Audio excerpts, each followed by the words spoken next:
18వ కీర్తన 48వ వచనంలో, ఆయన నా శత్రువుల చేతిలో నుండి నన్ను విడిపించును, నా మీదకి లేచేవారి కంటే ఎత్తుగా నీవు నన్ను హెచ్చించదు. బలాత్కారము చేయు మనుషుల చేతిలో నుండి నీవు నన్ను విడిపించుదువు.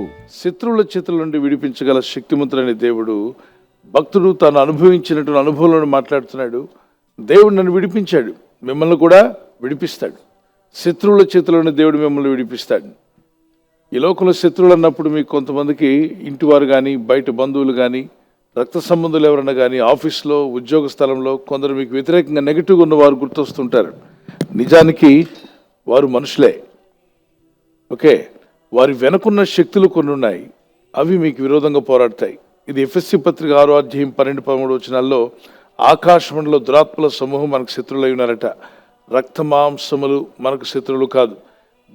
Flesh and blood are not our enemies, but the principalities and demons and evil spirits in the highly places. ఆకాశ మండలంలో ఉన్న దురాత్మల సమూహము అన్నాడు. అంటే దురాత్మలు అనేవి ఉన్నాయి ఆకాశ మండలంలో. ఎస్, ఆ సమూహం అనేటువంటి దురాత్మలు మనుషులకు విరోధంగా పోరాడుతుంటాయి. అవి మనిషిని అనేక విధాలుగా ఇబ్బంది పెట్టేటువంటివి. మరి ముఖ్యంగా దేవుని యందు విశ్వాసం ఉంచి దేవుని భయభక్తుల్లో జీవిస్తున్న మీ జీవితాలకు వ్యతిరేకంగా పనిచేస్తుంటాయి. అప్పుడు మీకు మీ ఎదురుగా ఉన్న మనిషి గుర్తొస్తారు, కానీ ఆ వ్యక్తి వెనకున్న శక్తులు మీకు గుర్తురావు. ఆ వ్యక్తి కాదు, వ్యక్తి వెనకున్న శక్తి, దాన్ని బంధించే శక్తి యేసుక్రీస్తు నామములో దేవుడు మనకిచ్చాడు. Praise the lord. మీ మీదకి లేచేవారు చాలామంది ఉండొచ్చు.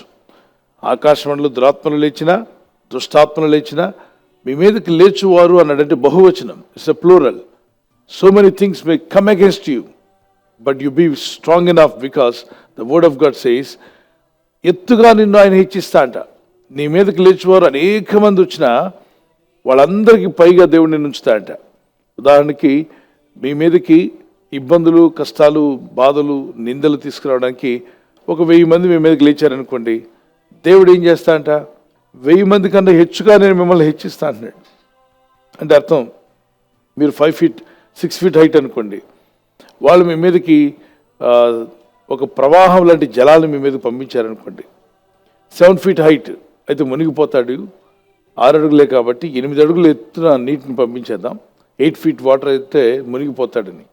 దేవుడు ఏం చేస్తాడంట, 8 అడుగులు ఎత్తు నీటిని వాళ్ళు మీ మీదకి వదిలినప్పుడు దేవుడు మిమ్మల్ని 15 అడుగులు చేశాడు అనుకోండి, మునుగుతారా? మునగరు. ఎట్టి చెప్పండి, మునగరు. ఒకవేళ 15 అడుగులు ఎత్తైనటువంటి నీటిని మీ మీదకి వదిలారనుకోండి, దేవుడు మిమ్మల్ని ఏం చేస్తాడంట, 30 feet చేస్తాడు. అంత డబుల్ అవుతూనే ఉంటుంది. 30 feet చేస్తే మీరు ఎప్పటికీ మునగరు. అదే అంటున్నాడు, మీకు విరోధంగా లేచేవారు అనేకులు మీ మీదకి వచ్చినప్పుడు వారికన్నా ఎత్తుగా నేను మిమ్మల్ని హెచ్చిస్తాను. ఎత్తుగా అంటే ఉన్నతమైన స్థలంలో దేవుడిని ఉంచుతాడు. ఇటు నుండి శోధన వస్తున్నప్పుడు దాన్ని దాటుకుని వెళ్ళే కృపను దేవుడు మీకు దయచేస్తాడు. ప్రార్థన చేద్దాం. ఈరోజు ఇటువంటి పరిస్థితి ఎవరైతే ఎదుర్కొంటున్నారో, నీ మీదకి శత్రువులు లేచి వస్తున్నప్పుడు, బలాత్కారాలు నీ మీదకి లేచినప్పుడు, దుష్టులు నీ మీద ఇబ్బంది పెడుతున్నట్టు అటువంటి పరిస్థితిని కనిపిస్తాయి, అనేకమైన చీకటి శక్తులు నీ మీదకి లేస్తున్నట్టుగా ఉంటే గుర్తుపెట్టుకో, దేవుని యందు విశ్వాసం ఉంచి ప్రార్థిస్తున్న నిన్ను దేవుడు నీ శత్రువుల కన్నా హెచ్చించబోతున్నాడు. నీ మీదకి వచ్చే వరద వంటి ప్రమాదం కన్నా నేను లేపి పైన నిలబెట్టబోతున్నాడు. ప్రార్థన చేసుకుందాం. ప్రభా, ఈ వాగ్దానం నా పట్ల నెరవేర్చు నాయన అన్నవారు మీ చేతులు ప్రభు అయిపోతే ప్రార్థన చేయండి. పరిశుద్ధమైన మా తండ్రి, మా శత్రువుల చేతులను మమ్మల్ని విడిపించేవాడు నీవే.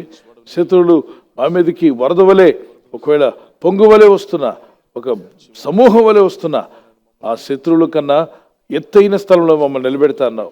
శత్రువులు చేసి దాడి మేము తగలకుండా మమ్మల్ని దాచి కాపాడగల శక్తిమంతురావు. నువ్వు చేస్తే మేలుకై స్తోత్రాలు చెల్లిస్తున్నాం. ఈ రాత్రి నెమ్మదితో పండుకొని సురక్షితంగా కాపాడబడినట్లుగా నీ అగ్ని కంచి వేసి మమ్మల్ని కాపాడండి. మీ చిత్తములో కొనసాగే కృప అందరికీ దయచేయమని యేసుక్రీస్తు ప్రశస్త నామములో వీరందరికీ చక్కని నిద్ర దయచేసి తెల్లవారు లేచి కృపను మాకిమ్మని క్రీస్తు నామములో వేడుకుంటున్నామా పరలోకపు తండ్రి. ఆమేన్, ఆమేన్. ఈ వాగ్దానాన్ని మీతోనే ఉంచుకోకుండా లైక్ చేయండి, షేర్ చేయండి. అనేకులు ఈ యొక్క ఛానల్ సబ్స్క్రైబ్ చేసుకోమని తెలియపరచండి. సబ్స్క్రైబ్ చేయని వారు కూడా సబ్స్క్రైబ్ చేయండి. Good night. God bless you.